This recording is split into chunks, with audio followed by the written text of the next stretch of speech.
Looking at our world from a theological perspective. This is the Theology Central Podcast, making theology central. Good evening, everyone. It is Wednesday, June the 8th, 2022. It is currently 8:11 p.m. Central Time, and I'm coming to you live 2 stories above a street right here in Abilene, Texas. And speaking of a street, what comes to your mind when you hear the term Wall Street? What's the first thing that comes to your mind? Be honest. Wall Street. What's the first thing that comes to your mind? Wall Street. What's the first thing that comes to your mind when you hear this? Wall Street Journal. The Wall Street Journal. What's the first thing that comes to your mind? The Wall Street Journal. Business news, right? Stocks, the economy, economics. Is that what comes to your mind? Maybe I'm the only one, but when I think of the Wall Street Journal or Wall Street, I think business, I think the stock market, I think economics. That's what I think about. So I was a little bit confused when I don't even know what website I was at. I was at some website. Let me see if I can go back and find it. Okay, I was at a website and it said around the way. It was a Christian website. It was a Christian website, and they have a section called Around the Web. In fact, I was at where was I? Let me look here. I was at the gospelcoalition.org. The gospelcoalition.org. So a Christian website, right? Now, I know some people think they're liberal and woke. Okay, I understand that. The gospelcoalition.org. I'm not here to get into an argument about whether you like them or don't like them, but that's where I was. So I'm sitting here looking at the gospelcoalition.org, and I look at their section Around the Web. And they have something, the first one, what is the difference between grumbling and lament? Oh, and I'm like, that, we've been talking about biblical lament. Let's do that. Let's grab that and let's talk about it. I'm like, okay. But then underneath that, I saw the Apocryphal Gospels review, good news and fake news.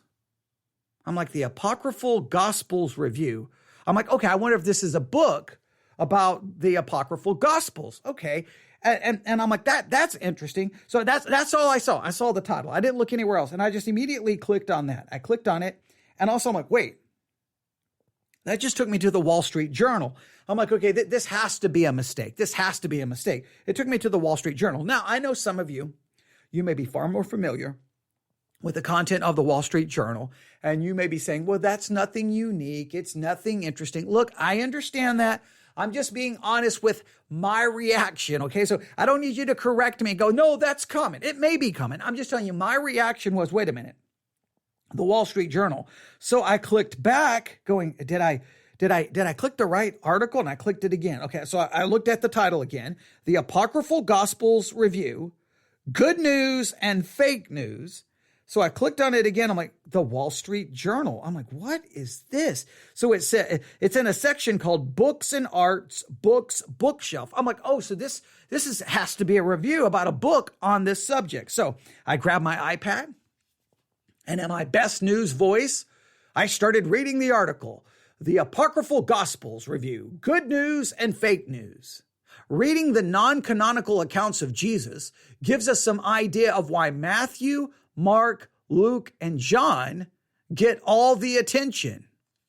I'm like, okay, so what's going on here? Reading the non-canonical accounts of Jesus gives us some idea why Matthew, Mark, Luke, and John gets all the attention. Okay. Then underneath that, they have a picture that had been drawn. I don't know where this photo comes from. It looks like it's like painted almost on a wall because part of it is missing, or maybe just part of the painting has been damaged. I don't know. But it says a scene of the baby Jesus from the Apocryphal Gospels. I'm like, okay, so I need a little bit more information. I noticed that it was published on June the 6th, 2022 at 6:59 p.m. And I'm like, okay, so just a couple of days ago. So a couple of days ago, the Wall Street Journal posted an article about the Apocryphal Gospels, and it says review, so it has to be about a book. And I'm like, okay, I want to get the name of the book. Let's see what we can do with this, all right? So then I started reading. In December 1945, Muhammad Ali. And I'm like, wait, Muhammad Ali, not Muhammad Ali. And I'm like, wait a minute, Muhammad Ali, 1945. I'm like, wait, okay, what's going on here? Then it says in December 1945, Muhammad Ali, not the boxer, but the peasant farmer from Nag Hammadi, a town of Upper Egypt. I'm like, okay, so Muhammad Ali, December 1945, not the boxer, but a peasant farmer from Nag Hammadi. And I'm like, oh, wait, I think I remember this story. I'm like, let me keep reading. So this peasant farmer from Nag Hammadi, a town of Upper Egypt, uncovered an ancient earthenware jar. Muhammad and his brothers broke it open and found books, 13 in all, among them more than 50 ancient Christian texts. The circumstances of the discovery have long been debated. The books may not have come from a jar after all, but no one disputes that he made one of the greatest archaeological finds in the modern era. The catch of Christian texts came to be known as the Gnostic Gospels. The discovery upended the world of biblical scholarship. The new text generated an insatiable interest in the so-called Apocryphal Gospels, the ones not included in our Bibles. And then I scrolled up and I'm like, wait, no, what? No, because as soon as I scroll up, the article stops and it says, subscribe. Continue reading your article with a Wall Street Journal membership. And I'm like, no, what? You can't do this to me. You don't even give me the name of the book, because I don't even care what you have to say. Give me the name of the book. Has a new book been published about the Gnostic Gospels? What's going on? Now, remember, one of the things I try to do with my podcast different than everyone else is a lot of people just try to come up with a program. They edit it to death. And they do it in a very, professional way. And there's nothing wrong with that approach. I just kind of like the more real, like just turn on the microphone and talk about whatever is happening. So this is what just happened. So I'm here going, wait, does anyone out there have a subscription to the Wall Street Journal? I don't want you to send me the article. I don't want you to cut and paste. I don't want you to do anything that would violate copyright. I just need you to tell me what the name of the book is so that I can look it up. I can add it to the Theology Central Book Club. I can do that. And maybe we can see, wait a minute, are we getting ready to get some explosion of interest in the Gnostic Gospels again? Are we going to kind of go through that phrase that everyone's talking about? The hidden Gospels, the Gnostic Gospels. Are we getting ready to go through that again? Because that kind of comes in waves, right? Kind of comes in waves. Remember, usually sometime around Easter, it would be the Discovery Channel, the History Channel, the Gnostic Gospels, the Gospels they didn't want you to read, the hidden Gospels. During the Da Vinci Code, same thing happened. There's always these times where the Gnostic Gospels become the latest fad. And those are the real Gospels, and Matthew, Mark, Luke, and John, they're fake. And everyone starts having these debates. So if you have a subscription to the Wall Street Journal, again, I don't want to violate anything. I just need to know, is this a review of a book? So is the book called Good News? I'm going to do this. I'm going to copy the headline here. There's got to be some way to get more information. There has to be. Let's do this. I know this is all happening in real life in real time, but that's okay. Let's see here. No, that's not good. No, that's not good. That's not good. Let's see. I guess Flipboard. Does Flipboard give us some information here? Nope. They don't give. They just send us right back to the Wall Street Journal. So I don't know if it's a book. I don't know. It's in the books section of the Wall Street Journal. It has to be a book. What book? Is this a brand new book on the Gnostic Gospels or the Apocryphal Gospels, sometimes known as the Gnostic Gospels? Is there a new book out about the Apocryphal Gospels? If there is, we need to figure out, is this written for academics or is it written for the common person? Is it going to sell lots of copies? Is it going to become the latest big, controversial thing in Christian apologetics? Is it something we need to warn? You need to warn your church members about. You need to stand behind the pulpit and say, hey, this new book's coming out. There's going to be lots of discussions about the Gnostic Gospels. So we're going to spend next Sunday talking about the Gnostic Gospels so you can be equipped and you can be prepared so you will not be tossed to and fro with every wind of doctrine. Now, I know that in reality, nobody does that, but that's a whole different story. It's the Wall Street Journal, and I don't really feel like subscribing just so that I can read the article. I really don't. I don't. There's got to be someone out there with this. If you can find out if there's a book, let me know. But let's do this. Since this is how I'm assuming it's a book. I'm assuming it's a book. And yes, some will say that discovery, remember the Wall Street Journal article said the discovery of these Christian texts, which came to be known as the Gnostic Gospels, upended the world of biblical scholarship. The new text generated an insatiable interest in the so-called apocryphal Gospels, the ones not included in our Bibles. And an insatiable interest. I think it's a come and go interest. It comes in, everybody's like, ooh, and then it kind of goes. And then maybe within certain academic circles, there's an insatiable interest in the Gnostic Gospels. But let's take a little bit of time to kind of get you some familiarity with the Apocryphal Gospels. And I'm going to rely once again on the great work of the Got Questions people because, well, it's always just easy to pull these things up. But here's what they say. The word Apocrypha is from the Greek word for obscure or hidden.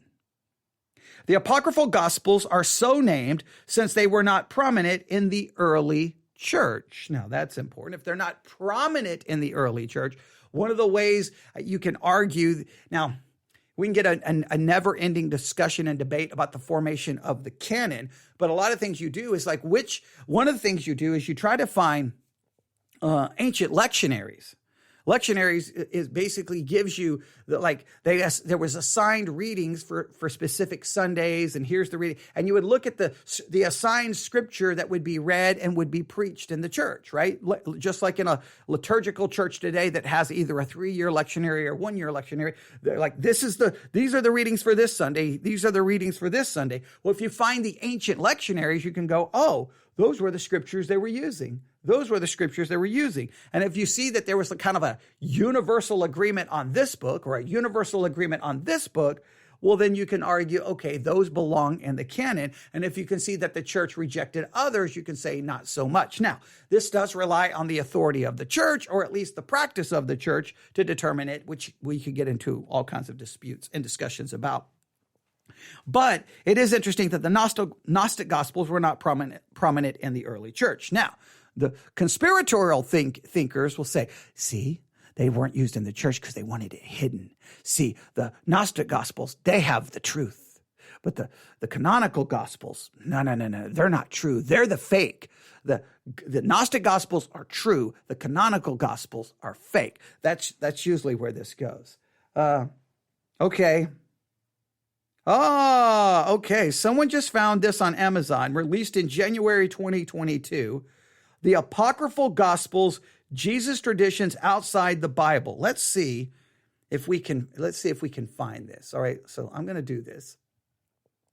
Because maybe if I see the cover of it, there'll be something here. So the Apocryphal Gospels. I'm going to be the Apocryphal Gospels. Hang on. The Apocryphal Gospels. Give me 1 second. I got to type all this out live on the air. I don't have a producer doing this. Jesus tradition. See, outside of the Bible, okay? outside, if I can spell right, outside of the Bible. All right, let's see if we can do this. Here it is. Wait, no, I need it from Amazon. Nope, I don't want that. Here we go. Yeah, I don't know if that's it or not. That is interesting that this seems to be a newer one. The Apocryphal Gospels, Jesus Traditions Outside of the Bible. I don't know if that's the book they're referencing, but I'm going to save this to my notes because if we find out that it is, then we'll talk about it. We'll definitely talk about it. If it isn't, then that means there was a book produced in January 2022, and now there's another one, possibly. We won't know. I was hoping that the photograph that is used in the beginning of the Wall Street Journal article possibly serves as the cover of the book. That's what I was looking to see. And because if it was the same artwork, then it would be coincidental. I think it would be more than coincidental. All right, but let's get back to this. So the word Apocrypha is from the Greek word obscure. Again, the Apocryphal Gospels are so named since they were not prominent in the early church. And just remember how it works.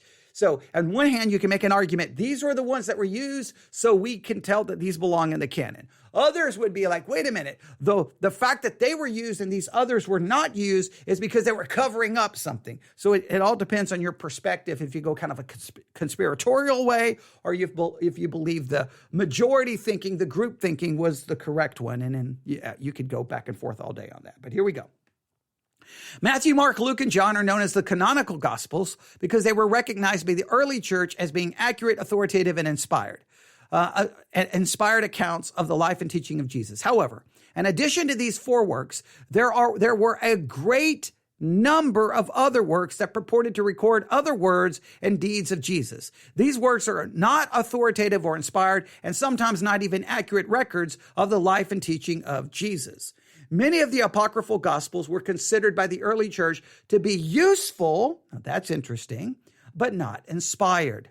In the years since, more works such as the Gnostic Gospels have come to light, which the early church would have considered heretical.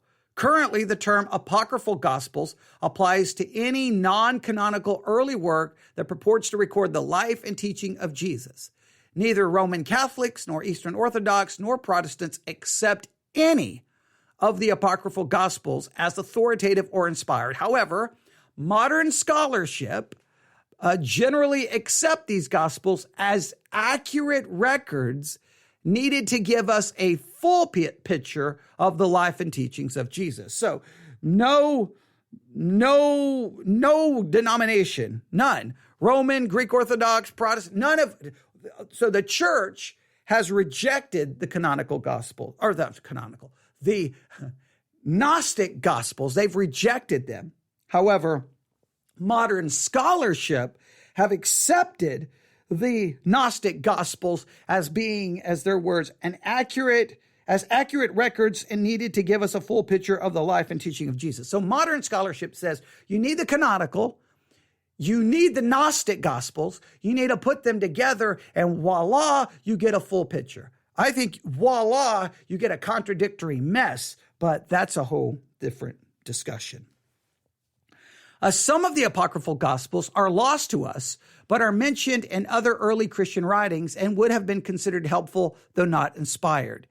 These works include the Gospel of Andrew, the Gospel of Bartholomew, the Gospel of Barnabas, and Memoirs of the Apostles. Some of the Apocryphal Gospels are the work of heretical groups that attempted to co-opt the teachings of Jesus for their own purpose. Among these are things like the Gospel of Thomas, the Gospel of Judas, the Gospel of Mary, the Gospel of Philip, and the Gospel of Truth.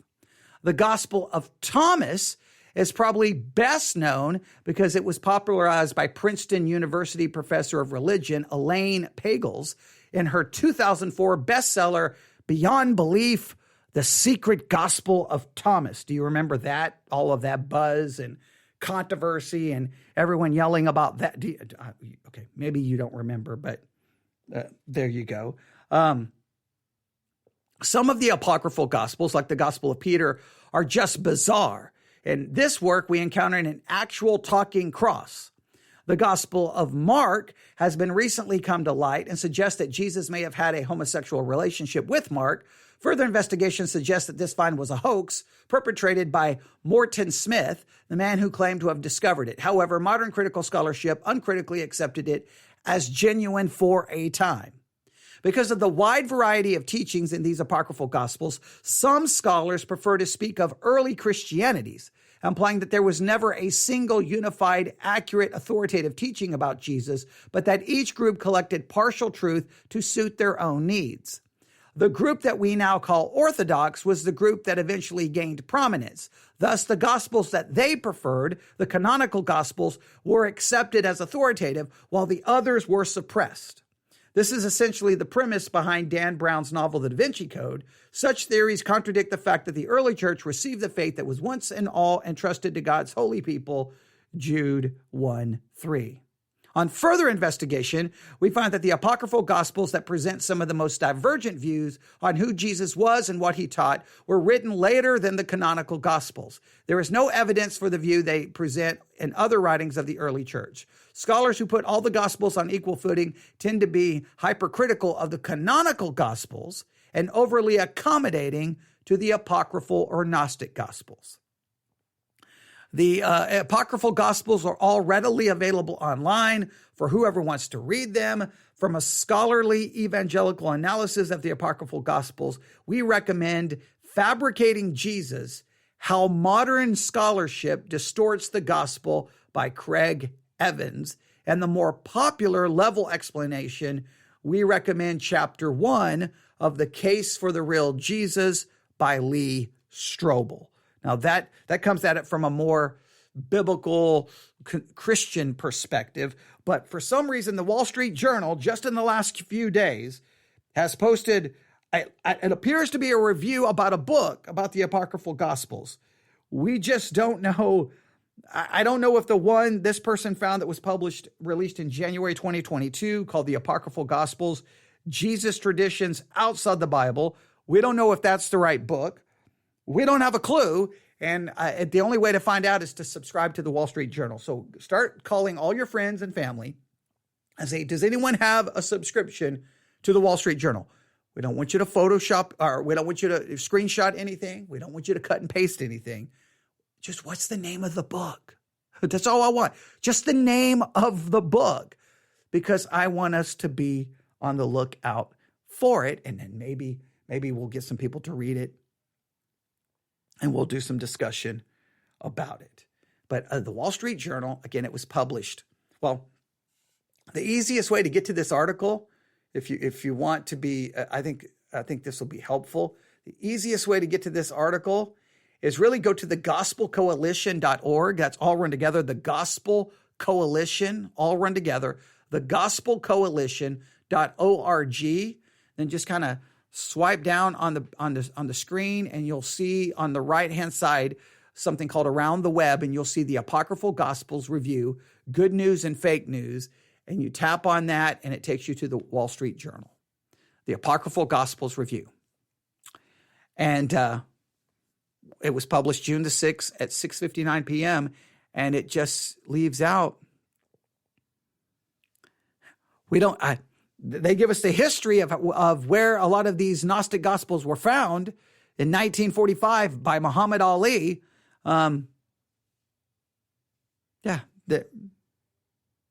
you have it. I don't know what else to say other than I just saw this and I wanted to share it with everyone else. But if you don't know anything about the Gnostic Gospels, I'll give you a little bit of background using the Got Questions article. I don't know. It's just weird. Like, I would have expected that in the Wall Street Journal. I really wouldn't have. But I would really wish that they would have just put the name of the book at the beginning. I don't know. There's a lot of people going to be like, oh, the Wall Street Journal has an article about the Gnostic Gospels. Let me subscribe to that right now. You think that their key audience and key demographic probably don't really care much about the Gnostic Gospels. They care about business news. But maybe I'm wrong. Maybe I'm wrong. But I don't know what else to say. That's what's happening here in the headquarters for the Theology Central podcast. Is I'm sitting here looking at a partial article from the Wall Street Journal going, okay, I need the name of the book because we need to determine, are we getting ready to get an explosion of interest once again in the Gnostic Gospels? And if so, we need to be ready. If not, let's move on. You tell me what you find. Again, you can email me newsif@yahoo.com. To the person who found at least, he found a very recent book on the Apocryphal Gospels. That's really cool. Maybe that's the book. Again, it's called The Apocryphal Gospels, Jesus Traditions Outside of the Bible. We don't know if this is the book. I was hoping there would be something from this article that I'd go, oh yeah, that's it. But we cannot be dogmatic until we unlock the article or find someone who has it unlocked. And you let me know what you find. newsif@yahoo.com or hang on, let me look here. Let me do a couple of things because sometimes people will post a comment and then all of a sudden it'll stop showing up on my computer. So let me make sure there's not more comments in the chat. Just give me 1 second. Okay, no more comments. So that's good. I want to make sure I wasn't missing anything. Make sure there's nothing going on crazy in the Discord channel. I don't think I see anything going on in the Discord channel. No, nothing going on in the Discord channel. Okay. Wanted to make sure I did not miss anything. Okay, so if we find the name of the book, first it'll be added to the Theology Central Book Club. And if you are interested in joining that, it's free. You don't have to buy anything. It just helps you see what books we're talking about. And then if you want to purchase them, I don't get any of the money, so it's not like a money-making scheme. Just an easy way when I'm saying, hey, we're talking about this book. Well, you get the notification. I just add it to the book club. And if I find it, I'll post it in the Discord channel. And if anyone else finds it, they can post it in the Discord channel. Or if anyone can find it, they can email me, newsif@yahoo.com. And we'll keep our ears to the ground and our eyes open. Is that the correct way? We're going to keep our ears open. We're going to keep our eyes. No, you keep your eyes open. You keep your ears tuned in. I don't know.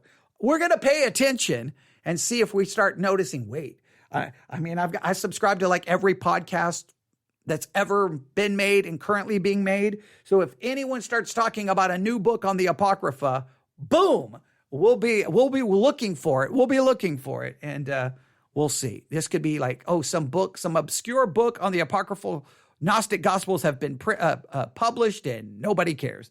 So it may be one of those things, or we'll see. It really depends on is it a more academic book or it's a more for the average person? The academic books can have major implication on biblical scholarship. The everyday book for the average person can have more major impact in popular culture or within the culture. So we'll pay attention to see what's happening. All right. We'll stop there for now, and we'll see what else happens in the next little while. All right. Thanks for listening. God bless.